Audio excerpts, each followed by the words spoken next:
Top 5 na matitibay, dekalidad at maaasahang SUV dito sa Pilipinas. July 2025 edition.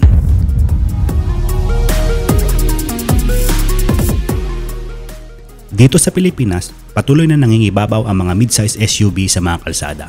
At may magandang dahilan. Kasama na dyan ang matitibay ang kanilang kakayahan, maginhawa sa pagmamaneho, maluwag ang loob, matipid sa gasolina, at may mga advanced na features kaya't swak na swak sa iba't ibang kondisyon ng daan at panahon. Narito repa ang 5 SUV na sulit isaalang-alang ngayong 2025 at isama mo pa ang isang bonus item sa ating listahan. Kaya't kapit ka lang hanggang dulo repa at baka may magustuhan ka sa mga sasakyan na mababanggit sa video na ito. Tara at ilarga na natin ito. Alright!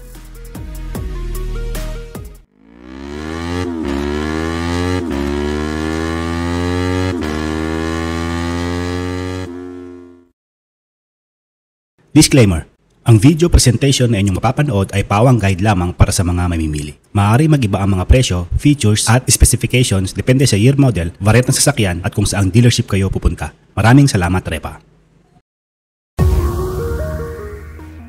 Sa pang-5 pwesto, narito repa ang Nissan Terra.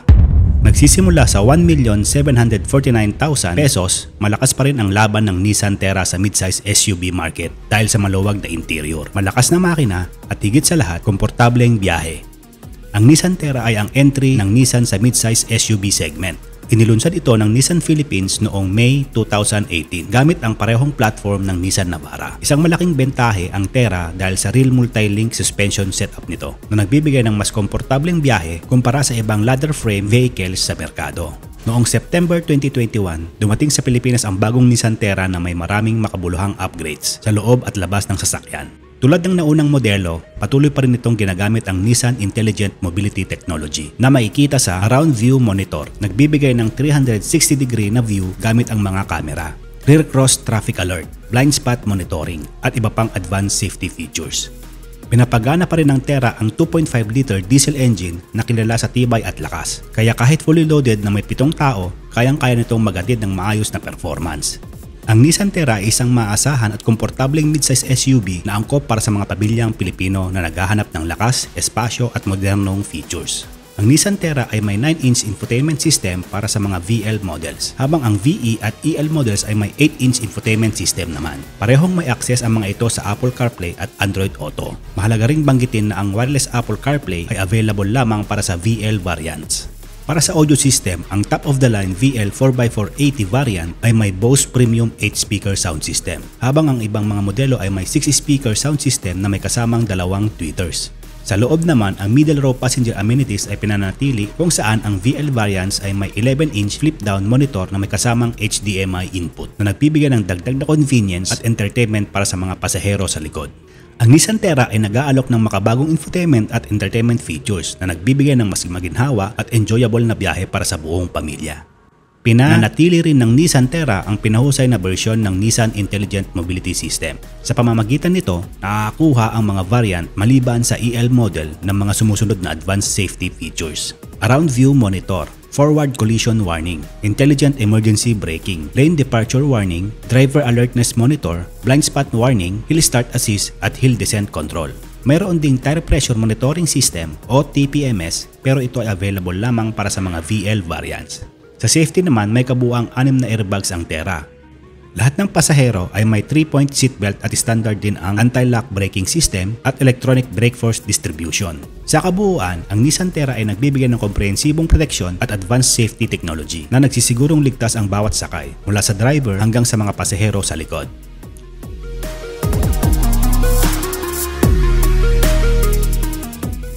Sa ika-4 na pwesto ay ang Isuzu Mu-X. Nagsisimula sa 1,725,000 pesos. Kilala ang Isuzu Mu-X bilang isang diesel workhorse na matibay, matipid at sulit. Ang all-new second generation Isuzu Mu-X ay nakatanggap ng malalaking upgrade. Unang inilunsad sa Thailand noong October 2020. Dala nito ang tried and tested Blue Power turbo diesel engines. Tulad ng naunang modelo, may 2 powertrain option pa rin ang bagong Mu-X. Nandyan ang 1.9-liter RZ4E Blue Power turbo diesel engine na kaya mag-produce ng 148 horsepower at 350 Nm na torque. At ang 3.0-liter Blue Power turbo diesel engine na kaya mag-produce ng 187 horsepower at 450 Nm na torque. Ang bagong MU-X ay hindi lamang basta na upgrade. Ito ay mas pinino, mas malakas at mas handang makipagsabayan sa kompetisyon sa segment ng midsize SUV sa Pilipinas. Ang Isuzu MU-X ay may kasamang 10.1-inch infotainment system bilang standard sa lahat ng variant na may Apple CarPlay at Android Auto connectivity para sa mas maginhawang access sa smartphone features. Lahat ng variants ay may built-in navigation system na standard na rin. Ang mga higher variants ay may 7-inch digital display. At ang entry-level model naman ay may 3.5-inch monochrome display. Para sa karagdagang features, narito ang 12V accessory socket, standard sa buong lineup. USB ports, available sa lahat ng variants maliban sa entry-level. At ang 220V socket, exclusive sa LSE variants. Ang MU-X ay fully loaded sa tech at convenience features, lalo na sa mga mas mataas na variant. Ginagawa itong isang practical pero high-tech na SUV na swak sa pamilya at long drives. Malaki rin ang pag-unlad ng all-new Isuzu MU-X pagdating sa kaligtasan. Lahat ng variants ay may standard safety features tulad ng anti-lock braking system, electronic brake force distribution, brake assist, brake override system, electronic stability control, traction control, hill start assist at hill descent control.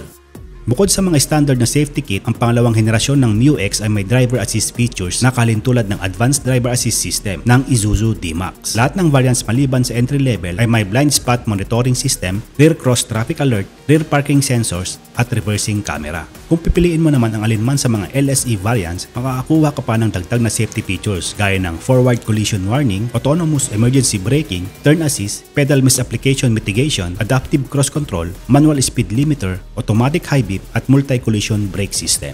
Sa kabuuan, ang bagong Isuzu MU-X ay hindi lang mas matibay at mas moderno, kundi mas ligtas din para sa mga pasahero sa anumang biyahe. Alright!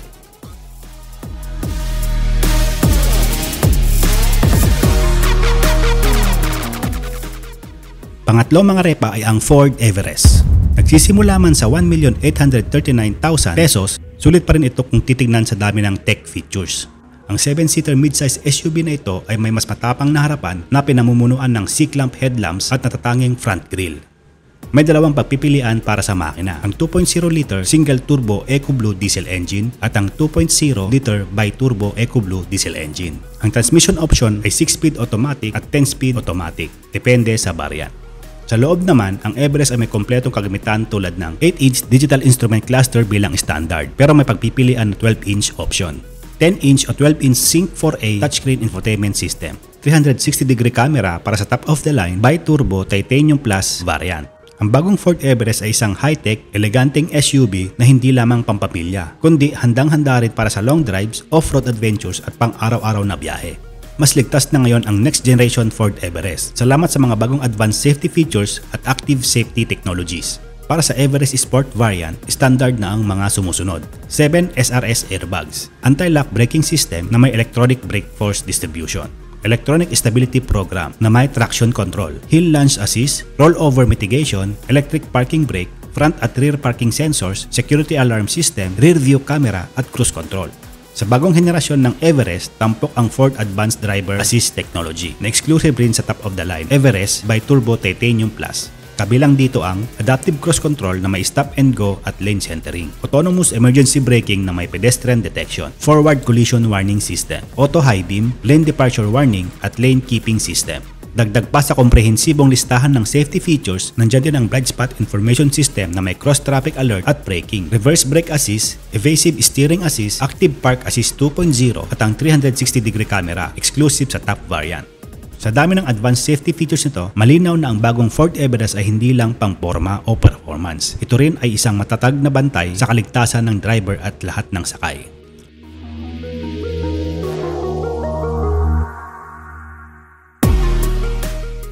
Sa pangalawang spot, narito repa ang Mitsubishi Montero Sport. Sa presyong nagsisimula sa 1,568,000 pesos, mas abot kaya ang Mitsubishi Montero Sport. Pinaghalo nito ang sporty na forma at maayos na driving experience. Ang Mitsubishi Montero Sport ay isa sa mga pinakasikat na 7-seater SUV sa Pilipinas at palaging kabilang sa listahan ng mga taunang top-selling na sasakyan sa bansa. Patuloy itong sumisikat hindi lamang bilang simbolo ng estado kundi bilang isang pampamilyang sasakyan at matibay na midsize SUV na kayang harapin ang iba't ibang uri ng daan, on-road man o off-road. May 8-inch touchscreen infotainment system ito bilang pangunahing control para sa entertainment at connectivity. 7-inch lamang para sa GLX variant. Pagdating sa makina, pinapagana ang Montero Sport ng 2.4-liter 4-cylinder DOHC 16-valve MIVEC variable geometry turbocharged clean diesel engine. Mayroon din itong Mitsubishi Innovative Valve Timing Electronic Control o MIVEC system na tumutulong upang makamit ang malakas na power output, mababang konsumo ng krudo at mababang level ng usok o emissions. Parating sa kaligtasan, hindi nagpapahuli ang Mitsubishi Montero Sport dahil ito ay may kumpletong safety features. Para sa mga lower variants, kabilang sa mga standard features ang dual front airbags, anti-lock braking system na may electronic brake force distribution, brake override system, speed sensing door locks, ISOFIX tether para sa child seat at high impact side beams. Samantala, ang mas mataas na variants gaya ng Black Series at GLS ay may dagdag na mga safety features tulad ng Stability at Traction Control, Brake Assist, Hill Start Assist, Hill Descent Control at Trailer Stability Control. Para naman sa mga Black Series 4x2 at 4x4 variants, narito ang mga advanced safety features na kasama: Rear Cross Traffic Alert System, Forward Collision Mitigation System, Lane Change Assist, Mitsubishi Active Stability and Traction Control at Blind Spot Monitoring System. Sa dami ng mga safety features nito, ang Montero Sport ay hindi lang para sa performance at forma. Ito rin ay isang maaasahang kasangga sa kalsada parating sa kaligtasan ng pamilya at mga pasahero. Sa kabuuan, ang Montero Sport ay isang matatag, maasahan at stylish na SUV na swak para sa mga pamilyang Pilipino at sa mga naghahanap ng adventure.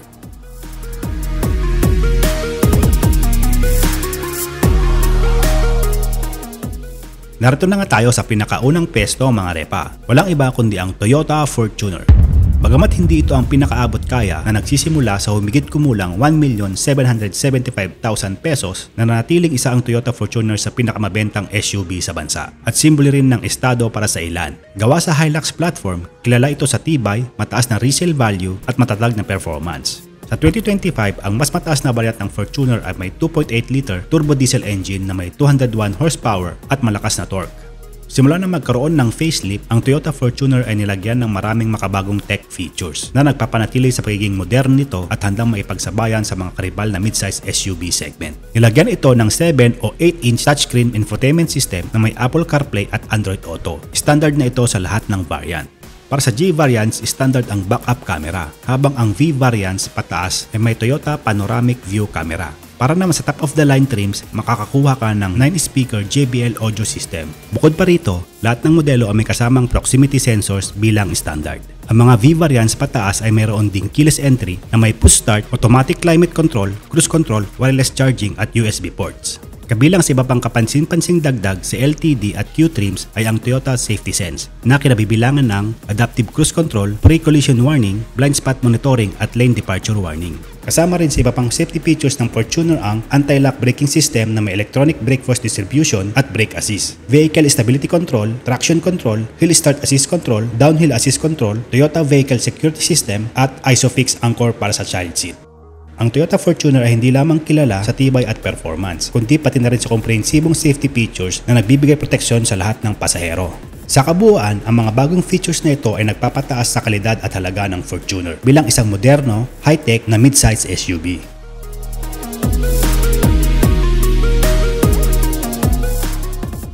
Bago ko ibigay ang ating bonus item, mga repa, ay nais mo na kitang pasalamatan kung ikaw man ay nakaabot sa puntong ito ng ating video. Kung sakali naman na first time mo dito sa ating channel at mahilig ka sa mga 2 wheels o 4 wheels na sasakyan, ay welcome kang pinutin yung subscribe button repa.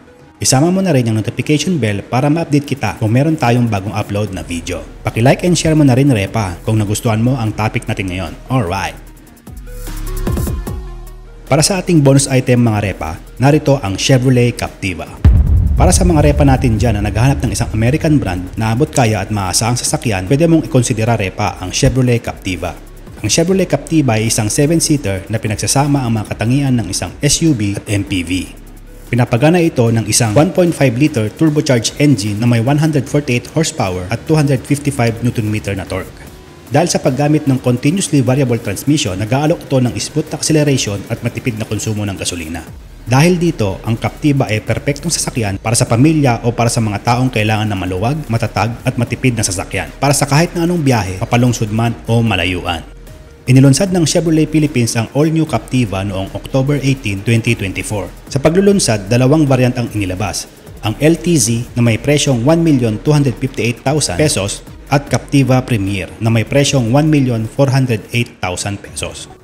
Ang dalawang variant na ito ay nagbibigay ng pagpipilian para sa mga naghahanap ng maluwag, praktikal at stylish na 7-seater. Depende sa kanilang budget at nais na features. Pagdating sa teknolohiya, ang interior ng Chevrolet Captiva ay moderno at praktikal. Naka-equip ito ng 10.4-inch touchscreen infotainment system na may Apple CarPlay at Android Auto support na nagpapadali sa smartphone integration para sa navigation, music at hands-free communication. Parating sa kaligtasan, ang Chevrolet Captiva ay kumpleto sa mahalagang safety features para sa proteksyon ng driver at mga pasahero. Kabilang dito ang anti-lock braking system, electronic stability control, 7 airbags para sa mas malawak na proteksyon, reverse camera para sa mas ligtas na pag-atras, ISOFIX anchor points para sa child seats, hill start assist na pupigil sa pag-urong ng sasakyan sa mga matarik na kalsada. Sa kabuuan, ang Captiva ay dinisenyo upang magbigay ng panatag na biyahe hindi lang sa performance kundi lalo na sa kaligtasan ng buong pamilya. Ang Captiva ay hindi lamang maluwag, matipid at abot kaya. Ito rin ay tech-ready at driver-friendly.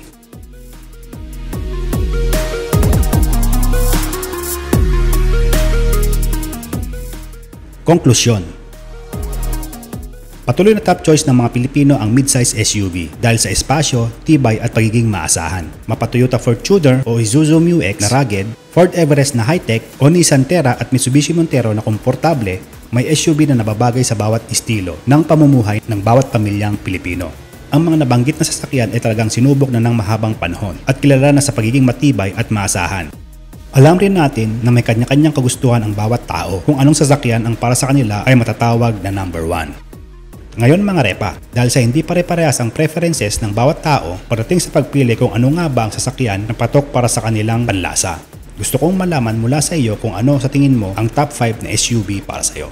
I-comment mo lang repa ang iyong sagot o opinion dyan sa ating comment section at babasahin natin yan. Maraming salamat sa panonood at suporta repa. Kita-kits tayo sa susunod na video. Alright!